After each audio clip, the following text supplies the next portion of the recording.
Hello again, everybody.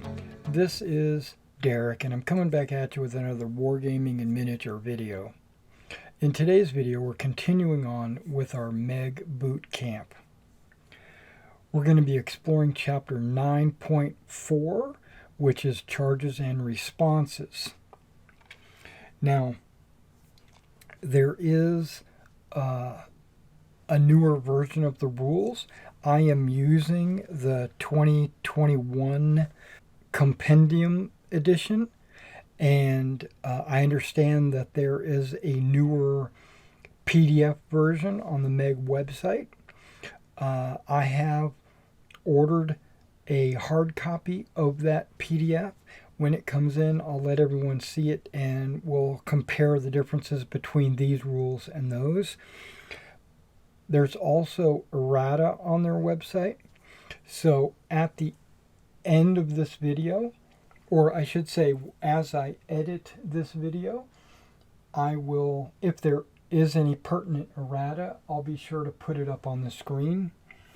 Now I've tried moving, I'm going to be working on the right side here with the figures, and that gives me a little bit of room here to put the QRS, any kind of graphic.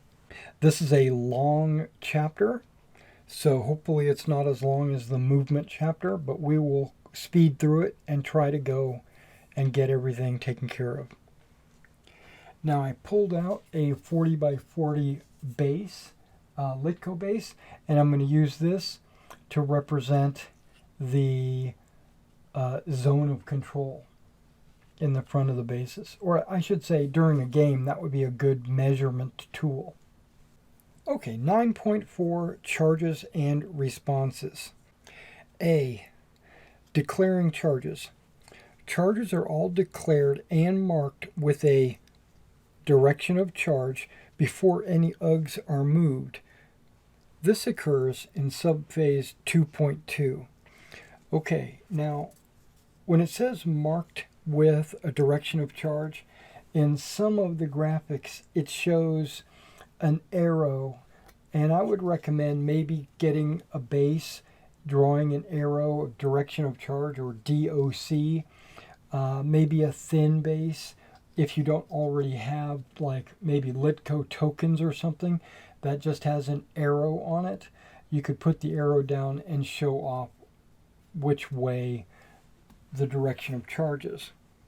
To charge, an UG must be able to reach and contact the target as the UGs currently lie. Do not, however, have to be able to see them at the start of the charge. We take it they set off and locate them on the way. Charges come in three types: forced, free, and prompted. Okay, B is forced charges. Forced charges are for troops who would readily get into combat without explicit orders to do so. Instead of paying to charge, these can be stopped from charging by playing cards using action C3, stopped forced charges, in the prompted actions table. So a unit that is forced to charge doesn't have, as a general, you don't have to play any cards on them because they're basically forced to charge. But if you don't want them to charge, you may place cards on them to try to hold them back. Okay, the following UGs are forced to charge unless held. And then there's exceptions. Tugs with any bases that are charging Lancer or devastating chargers. Okay, these are special characteristics that cavalry have. One is called charging Lancer, the other one is devastating chargers. If you have those, you are forced to charge enemy tugs within 3 base widths directly ahead, unless they are themselves missile focused.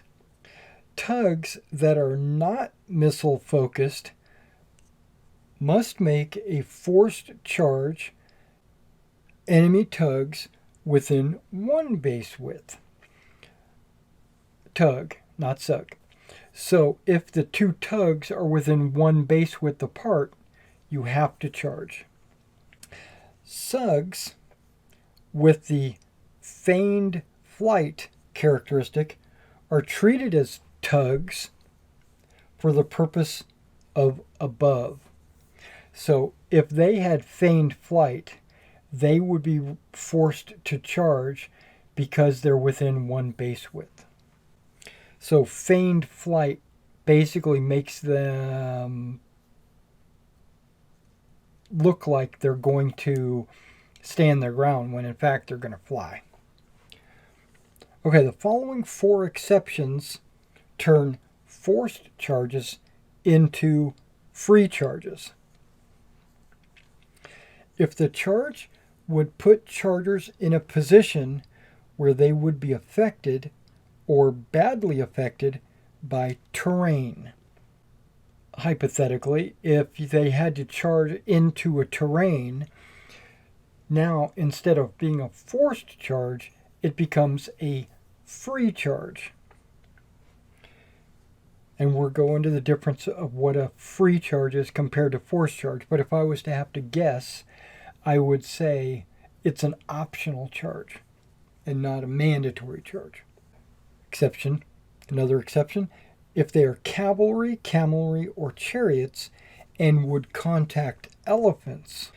Another exception, they are foot and would contact cavalry, elephants, or chariots in good going, basically out in the open.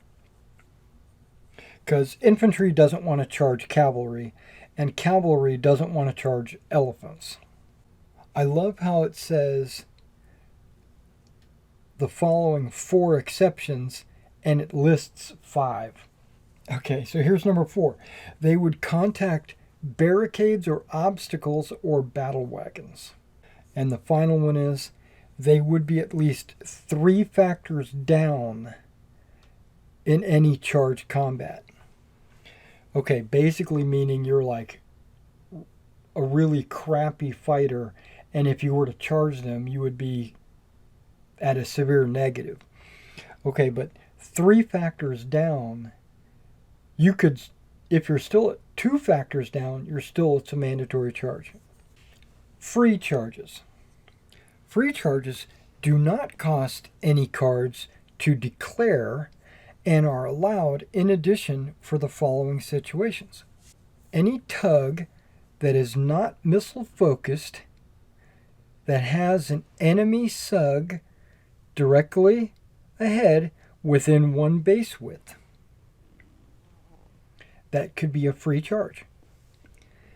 Any UG with any charging lancers or devastating chargers that has an enemy sug directly ahead within 3 base widths. So cavalry can reach out to the 3 base widths for a free charge.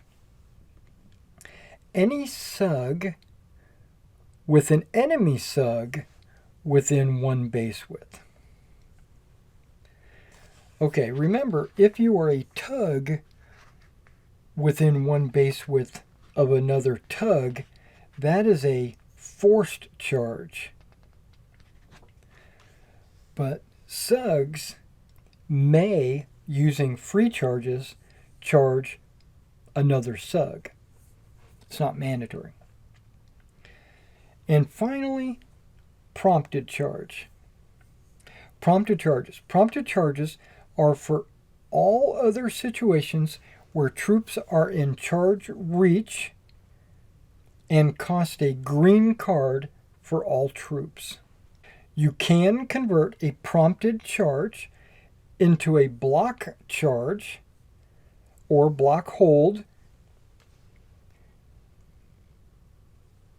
in the same way that any other prompted action can be converted. So it's a prompt, you prompt a charge and then you make it a block with an extra card, right? A forced charge and free charges are not prompted actions. You cannot turn these into block charges unless you actively pay to prompt them. So if it is a forced charge, you can still make it a prompted charge by paying for the prompted action. E. Prompting sequence and marking. All charges are declared only, not moved, right, at turn sequence subphase 2.2. Do not move any figures until turn sequence 2.6.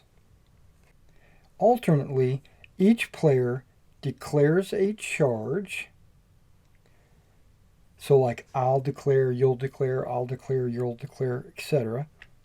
Paying a card if it's prompted and not if it's free or stops a forced charge or passes until all charges are declared or stopped.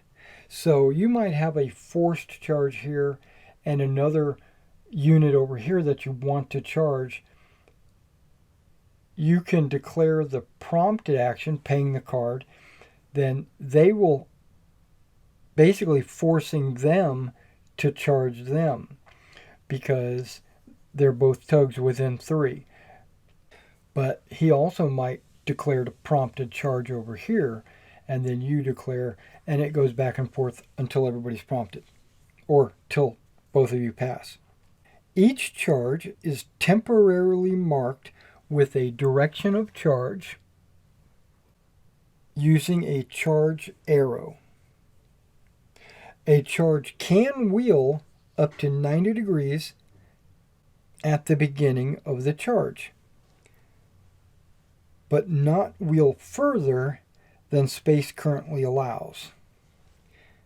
So it can be limited in its wheel by the presence of the enemy, including SUGs. Artillery, battle wagons, and troops defending barricades or obstacles may not charge. SUGs may only charge a tug if it is within 1 base of breaking, basically a finishing off move.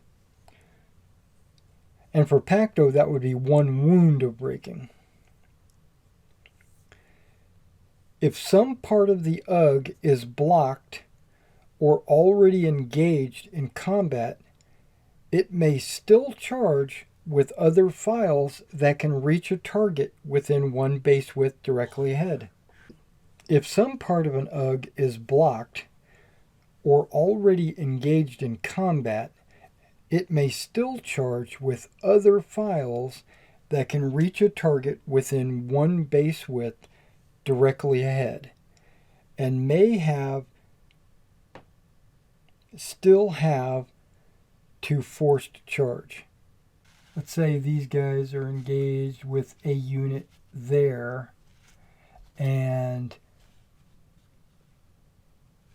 they are within 1 base width, right, of them, then these files must charge. These are actually engaged. I see them touching these guys.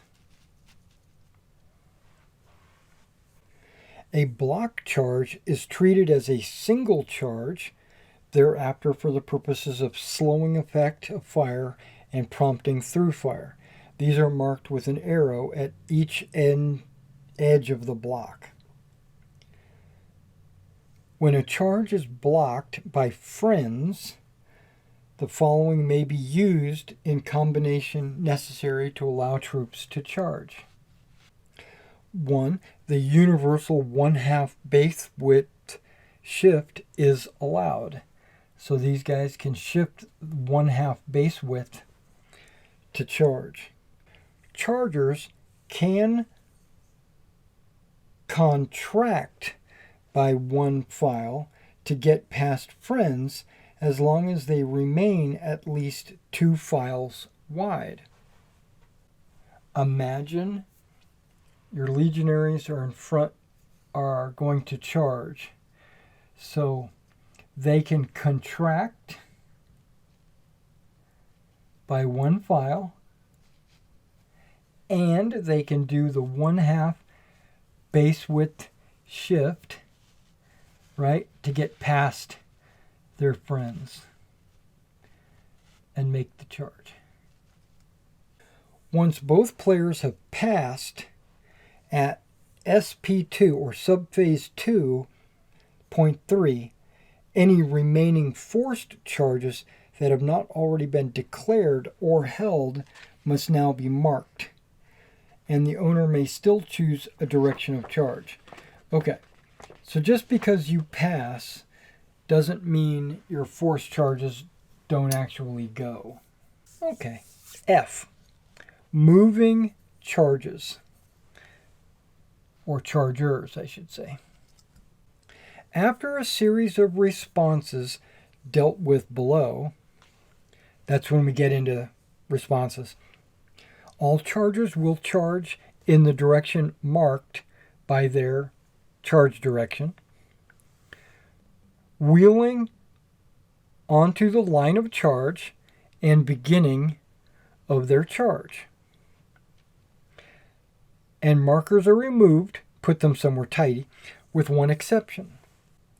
They may alter their direction if by doing so they can catch or are attempting to catch any UG that has moved position since their charge was declared and must try to contact them.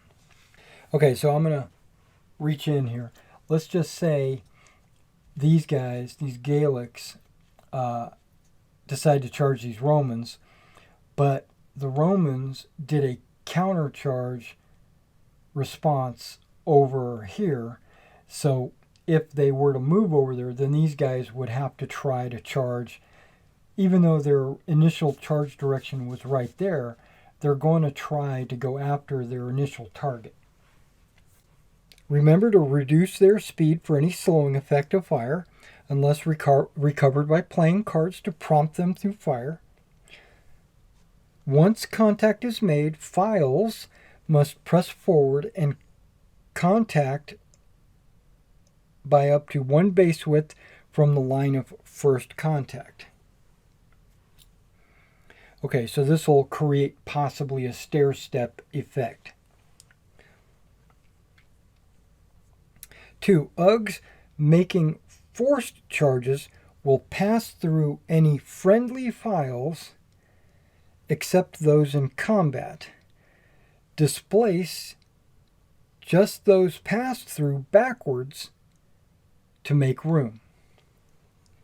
Cause cabs on both any tugs burst through by the chargers, and destroy and remove any sugs they burst through, or any tug bases that cannot be displaced sufficiently to make room for them.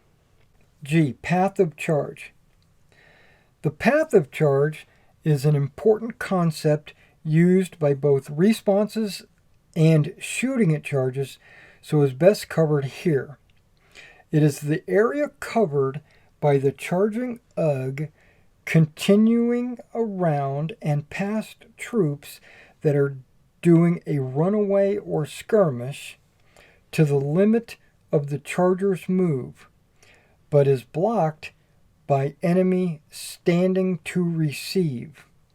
Note that the choice of response is deliberately made before path of charge is needed.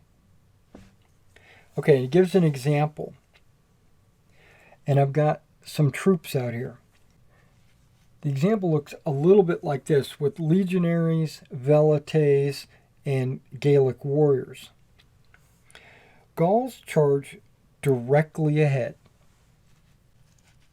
Okay, they have their 3 base widths.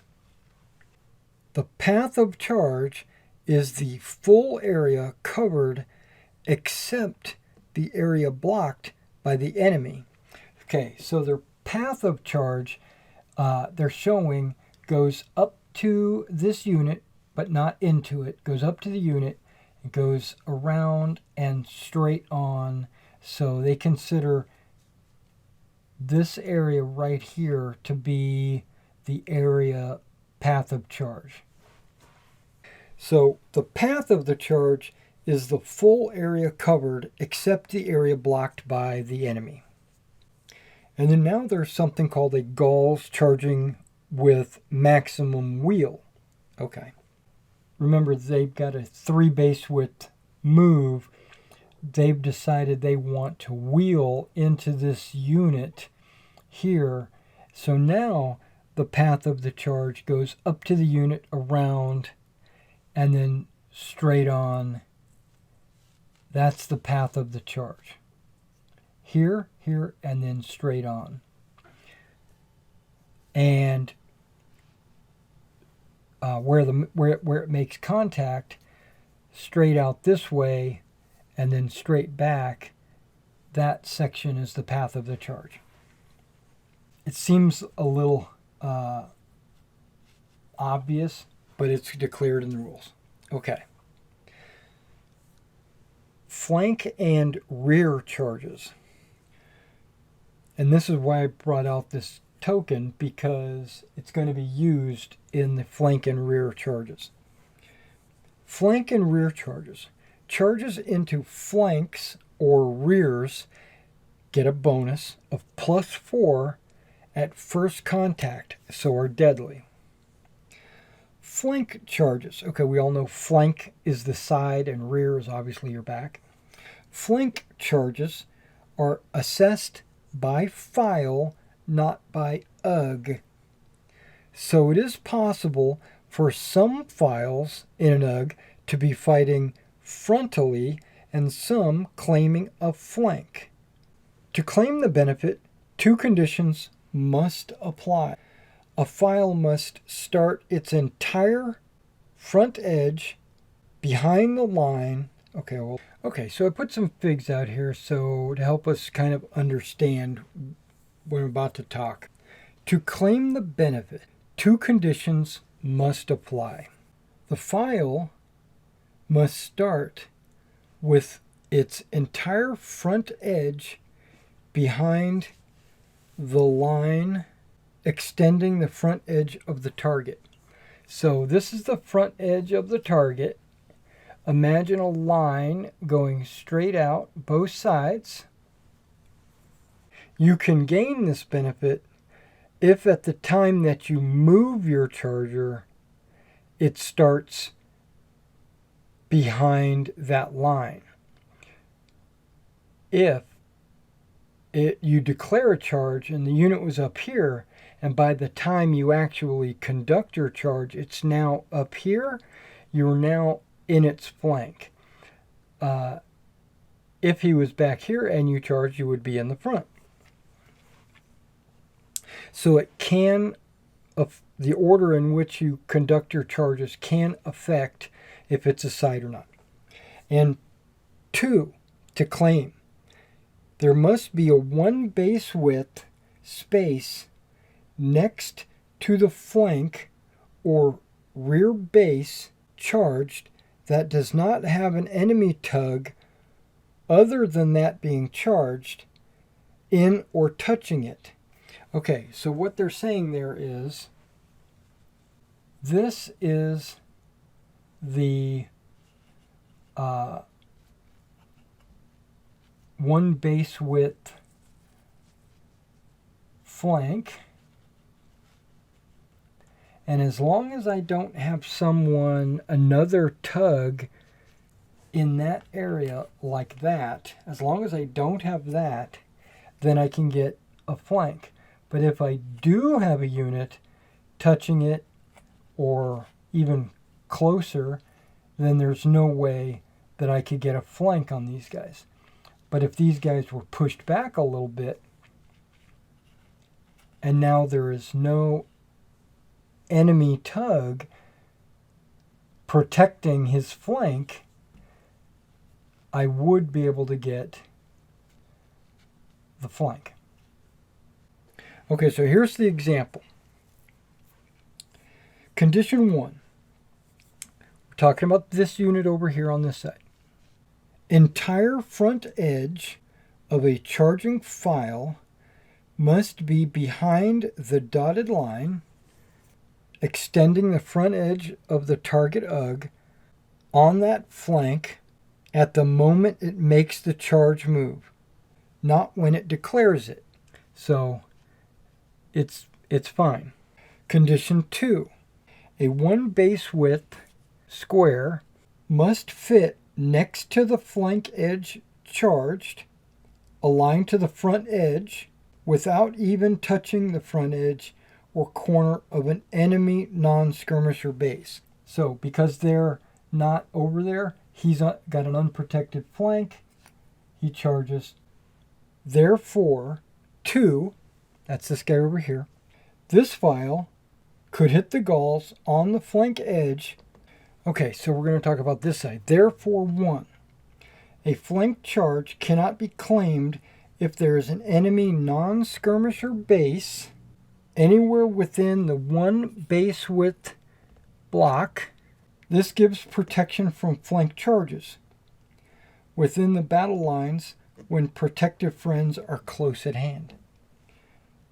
Therefore, this file could hit the galls on their flank edge, but would count it as frontal combat and get no flank bonus.